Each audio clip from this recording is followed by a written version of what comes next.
Hey. Oh, momentary panic there. Oh my God, I'm so sorry. I was like, that's really unusual that she's not on. And I hadn't checked my email. I was calling, texting, messaging. Yeah, and of course I had put my phone on mute because I was like, don't interrupt. That's what I figured then, yes. Exactly. I should do the same here. Okay. All right. We are actually live, and thanks to everybody for joining. I caused Pamela Klinger-Horn, who's joining us tonight, and I'll introduce her more formally in a second. I caused her panic just before our broadcast because I didn't realize when I had emailed her the link earlier this afternoon, the email failed, and I was like, that's very unusual for Pamela to be late. She wasn't, it was my fault. So hello, everybody. We're already getting comments. Cousin Matthew's hello is here. He tunes in every week.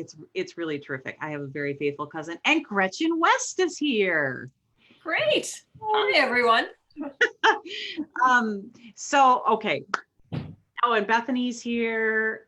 This is what I do, Pamela. I just kind of scroll through the comments throughout. Great. So it is a thrill to have you with me. Everyone, I announced it in the invitation, but this is Pamela Klinger-Horn, who in Minnesota is known among fellow authors and publishers as the Minnesota book fairy or the fairy godmother of books. You know you're called that, right? That's not a surprise. I believe Sarah Stonich was responsible for that nickname. Well, it is spread far and wide because I heard it through my HarperCollins marketing team. So, oh, you've got a great marketing team there. Thank you. Yes, I do like them. So a few admin things at the beginning, and then we'll jump into our conversation. So those of you who have been faithfully joining me, and even if if this is your first time, welcome. I was joking around on Instagram earlier today, and I was saying that we have a very low barrier to entry to join me on Facebook Live for this. You do not have had to read the book ever. I mean, of course, we love it if you read the book and you support our bookstore partners, but of course you can join it. The barrier to entry is one, you have to be able to find the link on Facebook Live that I post every time. That was a challenge from my mother for a couple weeks. And two, you should bring a beverage. So tonight I'm drinking a gin and tonic and you're drinking a white wine spritzer. Is that what I heard? Correct. Yes. My refreshing summer drink of choice. So cheers. Cheers to you. Thanks again for joining me. Okay, so that's your barrier to entry. Other items, we've got book clubs coming up for the next 2 weeks. I've got the next 2 weeks scheduled out, and then I have a question for you. So next week, it's going to be really fun. I have one of my favorite librarians from New York who has her own podcast and got in touch with me early. When my initial book came out, Carol Ann Tack, and we're going to be reading Britt Marie Was Here by Frederick. Oh. Frederick Hoffman.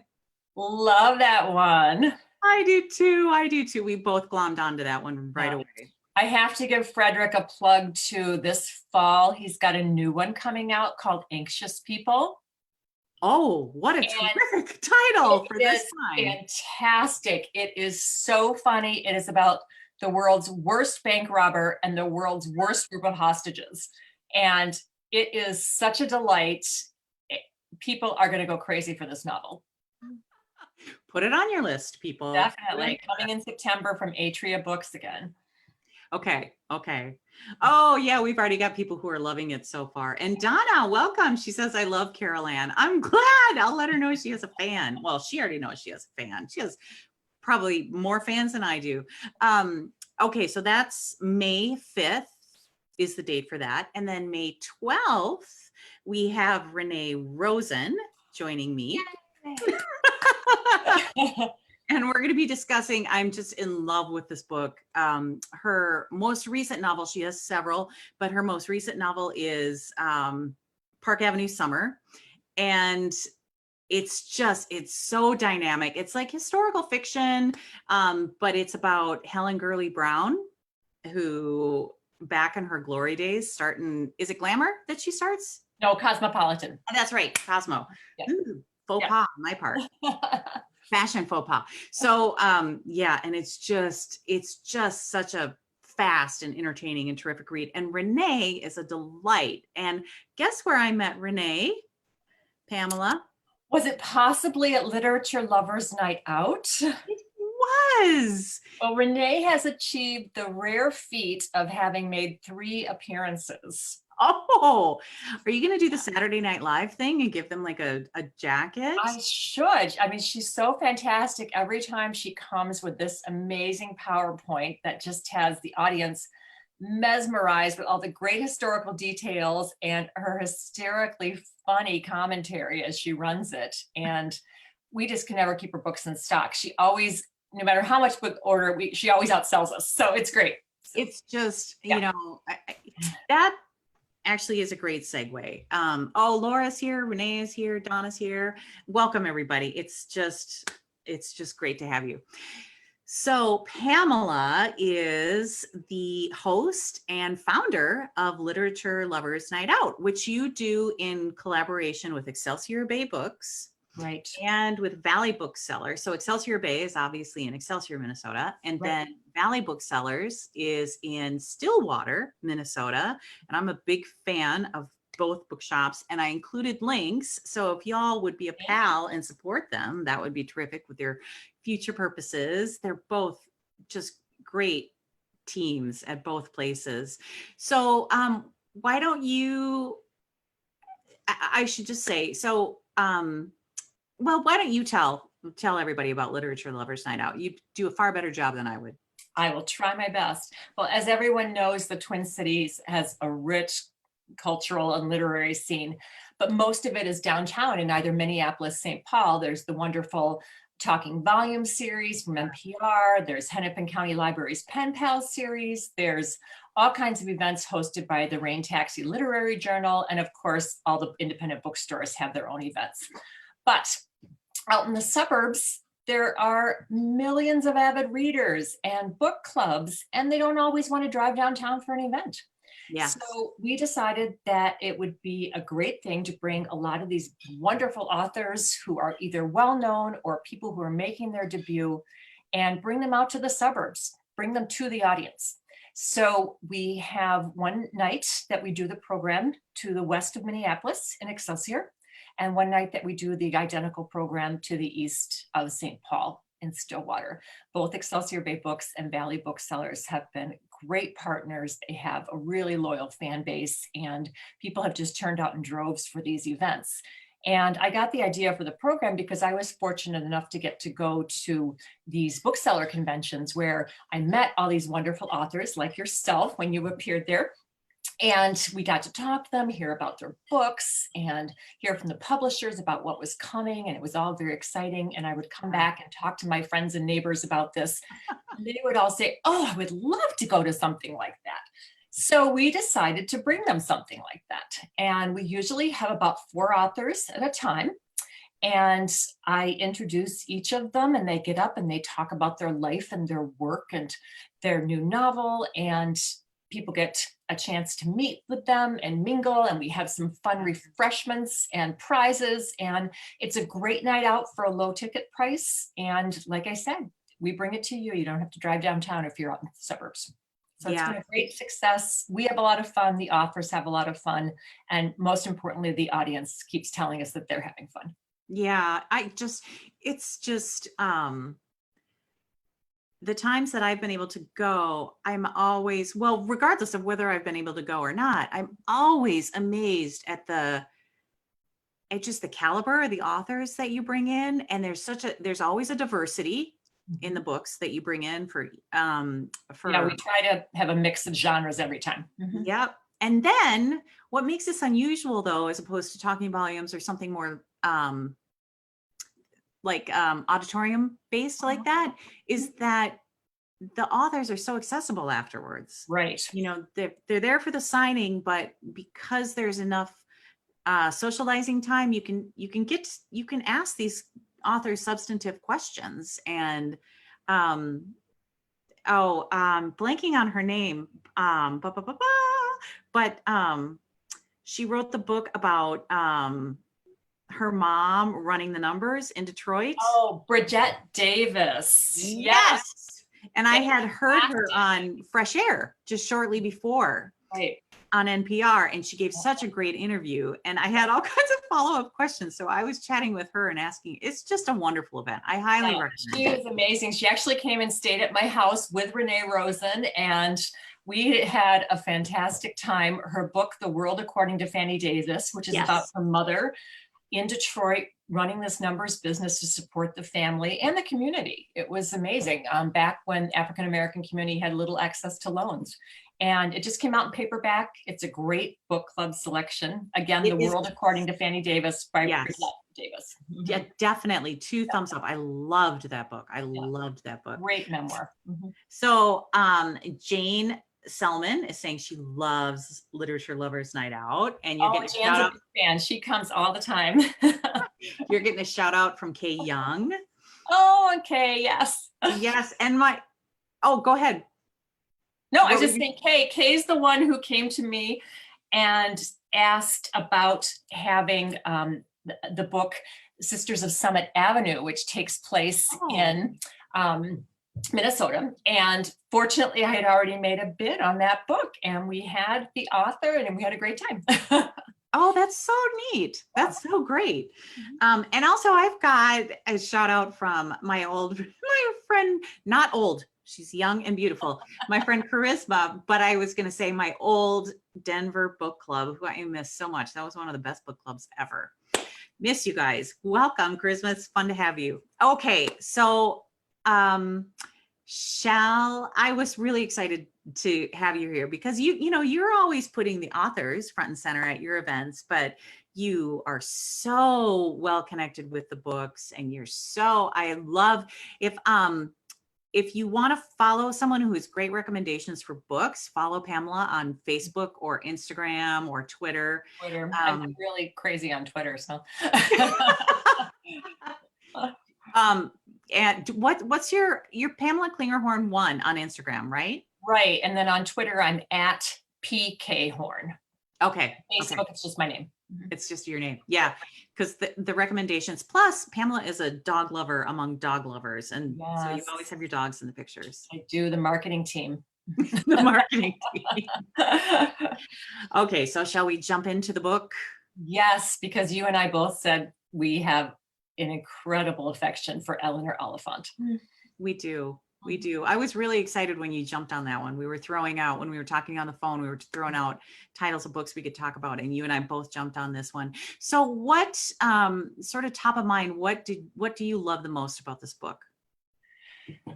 I was telling you when we talked earlier that when I refreshed my memory for this conversation, this was the 3rd time I was reading this book. And the first time I did the audiobook because the narrator is spectacular. Yeah. Second time my book club was going to be discussing it, and now we were going to chat about it today. And each time I have read it, I have noticed different aspects of the writing, the character, and I really do think that Gail Honeyman, the author, has created a magnificent character in Eleanor Oliphant. She's funny without realizing she's funny. She's touching, and of course she has this tragic, dark history. And yet when you finish reading the book, it's an uplifting experience. And I think that's a very rare gift, to be able to handle such dark material and yet still have people feel good about this novel and having met your character. Yeah, I wholeheartedly agree. My experience reading it the first time was, it's masterfully written, and it's in some ways it's a mystery at heart. It is. And I was reading it, just wanting to figure this woman out and what was behind her. And I was hungry for, because you can tell she's dropping clues throughout, and I was hungry to figure it out. And then the second time when I went back and read it, I think you and I were saying earlier too, the clues, it just reads so much differently. Because the clues are there, and knowing her history and knowing where the book is going allows you to take in different elements of it and understand her on such, I think, a deeper level. And it's some books, you know, you don't have a reason to read a second time. The surprise is the surprise, the plot is the plot. Mhm. But this is definitely a book to, I actually, you know, I have a few books in my rotation that I go back and reference for, I have a soft spot for difficult characters that are difficult to love, Mhm. but are, who are, everyone's worthy of love, but you know, who really come somewhere in over the course of the novel. Mhm. And as soon as I read this, you know, I have like Owen Meany is in the rotation, and you know, Maria Semple is in the rotation because she writes characters like that so well.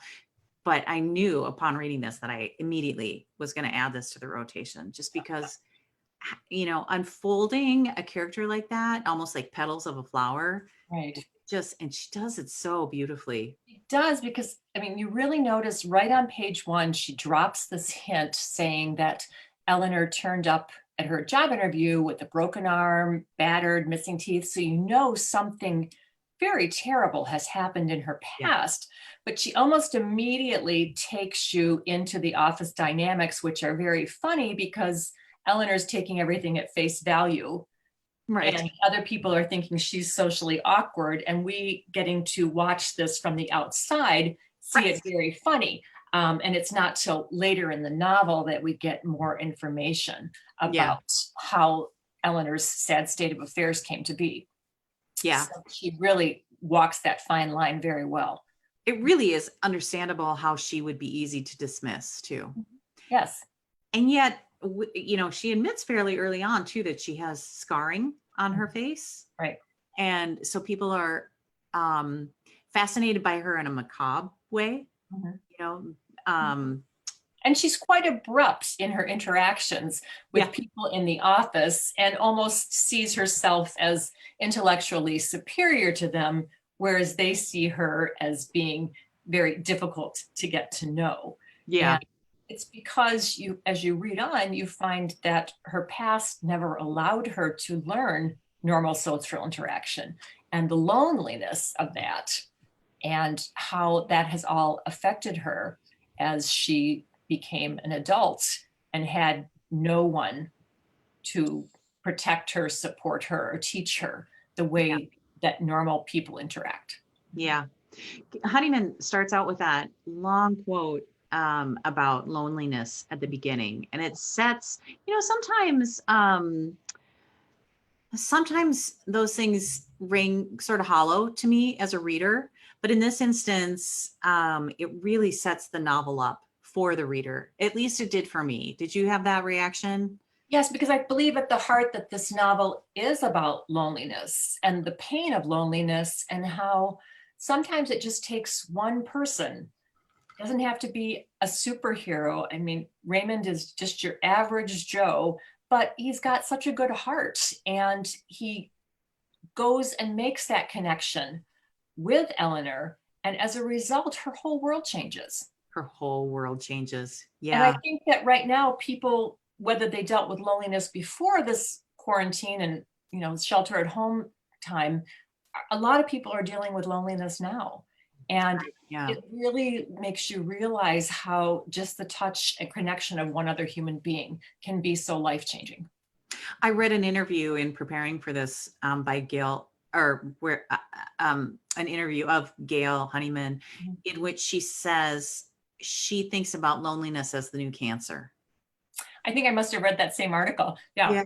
Was it the one Yeah. with Guardian? Yeah. Yeah, And it resonated with me. I was it like, did. Uh-huh. yeah, because it's not even always your, you know, loneliness isn't necessarily your fault, but we easily chalk it up to, well, if they were only more outgoing or more extroverted, or if they got out of the house more, or, you know. But a lot of people, if you get a job in a new city and you're moving there and you don't have a family or a partner, you finish work and you go home for the weekend, and that could very well be your last real encounter. I mean, other than casually going to the grocery store, the bank, doing your errands, Yeah. no chance for meaningful conversation. Yeah. And you see that with Eleanor as she sadly picks up her bottles of vodka every weekend and Yeah. has this weekend with the TV, the alcohol, and the cat. And it's a very tragic and lonely situation. And when she finally makes that one connection with Raymond through the accident that they happened to witness on the street with the old man, it is so poignant because she's thinking she doesn't need this man in her life, and yet she needs him so much. Yes. Mhm. Yes, yes. Renee, in fact, is saying, I loved Raymond. We all need a Raymond. We do. I agree. I know. He's just a good-hearted soul. He is. Yeah. Yeah. And I think your soul reacts when you know you're being treated gently or accepted gently like that. Mhm. Yeah. Yeah. I also got such a kick out of Raymond as a character because he brings a lot of humor and gentle humor when it comes to Eleanor to the book, because Right. he can tease her gently, and he And he even puts his head down occasionally when he just can't deal with what she's saying. yeah. Or he wants to laugh, but he's being kind to her. Yeah. And you can tell that, like, in other situations where he's not dealing with someone as challenging as Eleanor, he might be just a bit bumbly. You know, he might be just slightly a bit of a, you know, he's disheveled and Right. all those things. So the other thing I love about the novel is the contrast between Raymond and Johnny, the rock star. Johnny Blow and the rock star. Exactly. I Yeah. know she has elevated this fantasy to this fairy tale romance. Yeah. And the real thing is sitting there waiting for her.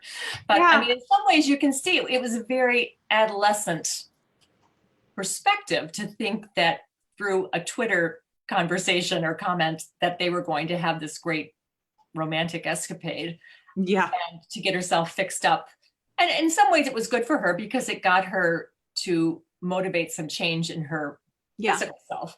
But she is looking for the fantasy instead of appreciating the reality that's really sitting right there with this wonderful man instead of this guy who is actually kind of a jerk. Yeah. Oh, kind of. Renee says Raymond is an IT guy, and who doesn't love an IT guy? Mr. Romance. Mr. Romance. Yeah. No wonder he's a little disheveled. Yes. I know. And Raymond's wonderful mother, who's so kindly. Oh, yeah.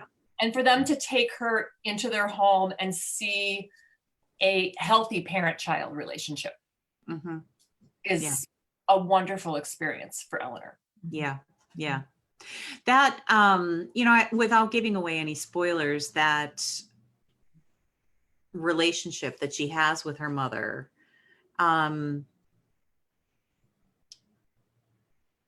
only is it just jarring every time you witness their interactions, but then as you come to the end of the novel and she just, you know, she distances herself from her mother, it's such a beautiful testament to how you can change the voices that you have in your head. And maybe, you know, everybody talks about having a voice in their head, you know, my mother is my voice in my head or whatever, you know, and we're so filled with negative self-talk. And it's just a beautiful testament to how that is something we do to ourselves, and we can change that. And reading somebody else's experience when the mother makes these Wednesday phone calls, it was really quite terrifying to see how her words were so damaging, so manipulative, so cruel. Yeah. And yet Eleanor's longing for this relationship with this mother because she's her mother. And it takes a huge cataclysmic event for her to rewrite that history. Yeah.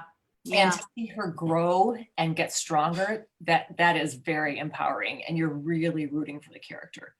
You really are. Yeah. You know, I know, I've heard from some people that Eleanor's a little bit triggering for them because there's a lot of heavy stuff in this book. There is very neglect and elements. assault and even more that I won't give away. But so I understand that she can be a little triggering. But one of the things that I really marveled at, and I'm thinking of this both as a reader and a writer, is that by entering her head, we understand her mental health differently. You know, if this were written as like a case study, for example, as a nonfiction case study, I don't think we'd be able to get out of our judgmental zone about her. No, I think you're quite right. But in experiencing her and her thoughts and how she processes the world, it's, yeah, we can absolutely accept her. And I think it changes our perspective on her, When her her mental narrative health. voice is in your head as a reader, you're going through that situation with her. You're Yeah. experiencing the pain or the joy or the realization of something that she is also experiencing. Yeah. And that intimacy creates a much deeper, more empathetic relationship with the character. And I Yeah. think that that was really a gift that Gail Honeyman gives to her readers in this book. Absolutely. Absolutely. I can't, do you have any insight on what she's working on? Have you seen anything come through? No, she seems to be rather reclusive. She, I believe, is in her mid 40s, lives in Glasgow, has a very normal life, came from a very normal family, and she does not have a social media presence. She very rarely grants interviews to the press. And I believe she did some tours in Britain when this book came out, but I have not, I've been kind of, following her because I'm excited to see what comes next from her. Yeah. And she said she is working on something. It'll be very different because she didn't want to stick with the same kind of character. She wanted to do something fresh and new. And that is all I know. Well, we shall wait. We shall, because I know that whatever she publishes, it's going to go crazy because she has a huge fan following now with Eleanor. Oh, and it's earned. I was, it's just one of those books where I saw that it was her debut and I was like, oh man. Yeah, I know. And I have to say, when I read the scene where she goes for the bikini wax, I was laughing so hard. It was just a comic masterpiece. I know. Jerry Seinfeld or any of these comics you see on the stage could not have crafted a more humorous scene. I know. And the woman's like, oh, we're not quite done there, love. It was after the first. It reminded me of the 40-year-old virgin where he's getting the back wax. Yeah, it was really masterfully done, I have to say. It was really good. Because that's a bit of a sensitive topic to be writing about too. It is so funny. But she handled it really well. Yeah, she did. My favorite little nugget of the character was the way she answers the phone when solicitors call. Yes. And she says, she doesn't, they try and sell her something and she says, I know who you are and I know where you live. And then she it was like, yes, that would give a cold caller some pause. Yeah, exactly. That's a nugget right there. Yes. Oh, Charisma's saying she loved that scene too. The bikini wax scene. I assume she's talking about. Hey, guess who just tuned in? Who's here? Julia Claiborne Johnson. Julia Claiborne Johnson. Welcome. Yes, the I'm author. sure that anyone who has read Be Frank with Me, her comic masterpiece, has not forgotten those characters either. No. Julia is right up there with some of the all-time great characters I've ever read. Oh, that's quite a compliment. Congratulations, She knows Julia. I'm a rabid fan. And I just saw, I know her new book is coming out January 2021. Julia, if you can, remind us. She's saying, hey, remind us of the title. I'm blanking on the title, but I just saw it on Instagram today and I'm really excited. And Kelly Moore is here. She's Kelly, the librarian. She always calls herself. She's tuning in from Texas. So welcome, everybody. I would love to hear, Julia says, oh, you kids. I would love to hear from the other. I know we have booksellers. Oh, Julia Johnson, Better Luck Next Time is the name of her novel. So be on the look out for it, January 2021. Right. Books, and I know we have other booksellers, and she's saying hi to everybody. I'm sorry, I'm distracted by the comments. We have other booksellers and other librarians on here. I would be curious to hear what people have said to you about Eleanor, what the reactions have been. and what, is it an easy hand sell? Is it a difficult hand sell? Just any nuggets you have. I would also love to hear anybody's other impressions of the book, or a elephant. I wonder Oliphant. I wonder if that's such an easy, that's just a way to combine her. My question. autocorrect constantly puts it back to elephant when I type Does it? it. Yeah. I know at Excelsior Bay, we continually restock it because it is a book that everybody on the staff hand sells. And the book clubs come in looking for something that's going to be a great read, but really meaty and give them a lot to talk about. And that ELEANOR Oliphant is completely fine, meets all those requirements. Yeah. Let's talk about the title just real briefly. I also, in that same interview, so maybe you read it too, she talks about the title. Yeah. And how when people ask you, you have to say, fine. People don't really want this big, long story of what went wrong with your life. And she's, picked up that social cue, but of course it's hiding a really dark secret, and she's not fine. Yeah. And I'm so glad I read that in the interview, because I, of course, had picked up that she's not fine. I had picked that up, but that subtlety of, that's what we always say when people ask us, Right. Even in the face of tragedy, we're not fine. That's for sure. Yeah. Donna Berger says, it's been an easy hand sell, but some patrons have found it too British. But for me, there's no such thing as too British. I'm kind of like you. I'm an Anglophile, Donna. I'm married to a Scotsman, so it was right up my alley. That's right. That's right. You are.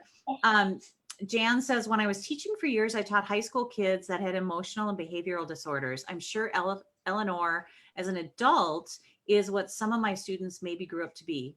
Oh, that's interesting. Yeah, I'm sure. Kelly says there were many who loved it, as I did, but as you said, it was triggering for others. So I'm a bit careful who I recommend it to. Renee says, I thought I was going to hate this book. I read it a couple years ago. This was not my type of book or character, so I'm guessing you recommended it, Gretchen.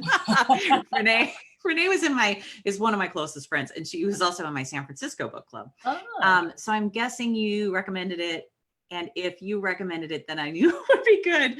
Well, I can tell you, Nay, that Bethany did not like it at all. She says she did end up loving the character, the journey to understand her background. And I love stories like that. You start with one impression and get to learn about them, and it changes your impression.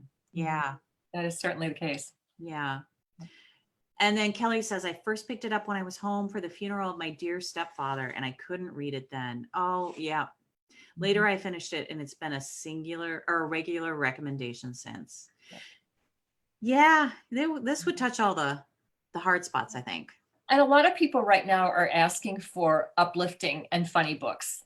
And this is one that I recommend for both those cases, with the caveat that it does have a darker element to it, but ultimately you're left feeling very hopeful and very happy that you've spent time with these people. Yeah. Yeah, that's absolutely true. Absolutely. Yep. And the humor is not at her expense either. No, the author is very respectful of Eleanor. Yeah. So you can laugh along with the book, but yeah, it's a heart tugger. It's a heart tugger, but I had to recommend it for the Just Gotta Laugh book club, because you're going to get some laughs out of it. Most definitely. Yeah. Okay. Any other comments before we wrap up? I'm going to post, I do have a question for everybody, and that is, actually, I have two questions. So we have books planned out through May 12th. If there are recommendations that you have that you want us to touch on in the book or in the Just Gotta Laugh book club, I am open for recommendations. I would love to hear it. Or if you have a bookseller or another author that you want to put me in touch with, I am all ears. I would love to hear it. And then I would like to post a poll about how often you want to meet. So we've been doing this. I'm going to launch this right now. We've been meeting every week since I call it our inside time started. And I think that made sense for a long time, just to get us rolling and get this started. And we've had a great response. And thank you everybody for your support of this. But now I want to know going forward, how often you want to do this so we can keep it weekly or every 2 weeks or monthly, or, it's fine if you just want to show up whenever you've read the book or want to hear about the book. If you hear squeaking in the background, that's our new poodle, Winnie. What's its name? Her name is Winnie the poodle. Winnie the poodle. Very nice. So, yeah, she's telling me that she's done with her Chewy, and it is 7:35 and just about time to wrap up. Can I take one moment to give your watchers a couple of recommendations? Please do. That would be wonderful.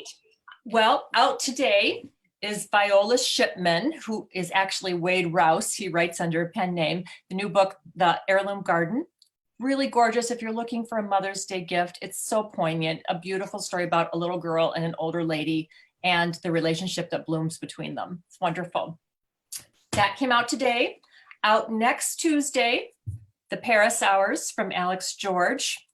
Oh, You are a Francophile, love classic literature. This all takes place one amazing day in Paris.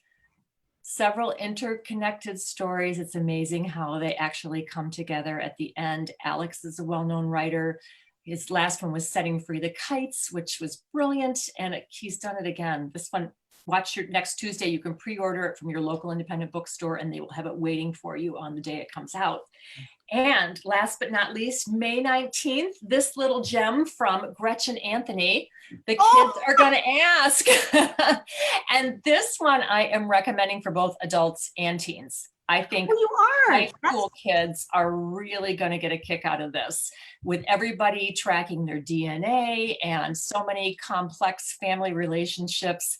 I think that both adults and teens are really going to enjoy it as these twins try and find out who their father was. Well done, Gretchen. You did a great job with this and I really enjoyed it. So thank you. Thank you. Thank you. I'm so excited. That one really touched my heart. Yeah. Oh, yeah. Great characters too. You did a wonderful job with the kids. You know your teenagers. And the grandmother. I do. Well, I have a 17-year-old right now. So I should say July 28th. We did move it back. Oh, you did? Yep. I think so many books are getting moved to July 28th for some reason, but that's going to be a very big publishing day. Yeah. We moved it before all the craziness started because the first half of the year was so front-ended with nobody wants to publish near the election. Right. And little did we know. But yeah, I mean, everybody's in the same boat. So right. Yeah. Well, it just gives all these wonderful readers a lot more to look forward to. But May's got some great books coming and I'm reading way in advance and there are treats coming along all year. So it's going to be a very exciting year for literature. Whatever happens to the world, we at least can take sanctuary in books. Straight on through into January 2021 when Julia's book comes out. Exactly. Gretchen is agreeing with you. Gretchen West, she says The Paris Hours is excellent, all in caps. Definitely. Next Tuesday. And yes, next Tuesday. I don't know what Julie is talking about, but she says, because they all want to be like Gretchen. I'm not quite sure who she's referring to, but I'll take it. Let's see. Okay. And we do not have a consensus yet on how often to meet. So I will just do some more thinking about it, but we got some great recommendations. Daisy Jones and the Six. Ooh, that's been popular. That has been popular. I really loved that. You know, I met Taylor Jenkins Reid at the same book festival that I met you. Oh, okay. And she was there. Yes. Yeah. I was a big fan of her last one. Was it? Evelyn Hugo. Seven Husbands of Evelyn. Husbands of Evelyn Hugo. Yes. That was good too. It was. Old world. Julia says they all want to be like me because of my pub date. Oh. I'll take it. I'll take it, whatever it is. It's the day before my birthday, so it's a great gift to me. I'm going to have all these wonderful books. Oh, that's awesome. Oh, one more. When We Were Vikings. Oh, that is fabulous. Again, if you like awkward characters like Eleanor, Uh-huh.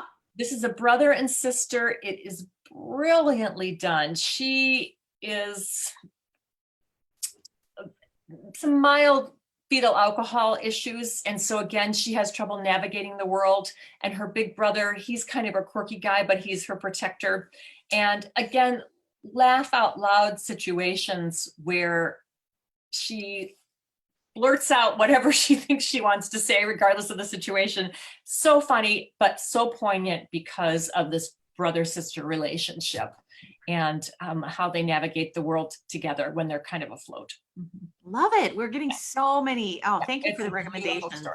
Mhm. And thank you, Gretchen. And thank you, Donna. And woo, everybody. This is great. I love it. So I'm going to say good night. And Well, thank you for letting me join you. Thank you. Thank you for joining us. This was a delight. And everybody, this will be available for replay. And if you can, I am going to recommend that you support Excelsior Bay Books and Valley Bookseller in Stillwater. They both do their sales online or by phone as well. And if you have the chance to hit Literature Lovers Night Out when we come back online, I hope Literature Lovers will make a fall appearance. We're kind of waiting to see from the publishers if book tours are going to be back on or not, how this all goes. Yeah. So, lots up in the air right now. Well, thanks again. And good night, everybody. Good night. Cheers, Gretchen. Cheers to you, Pamela.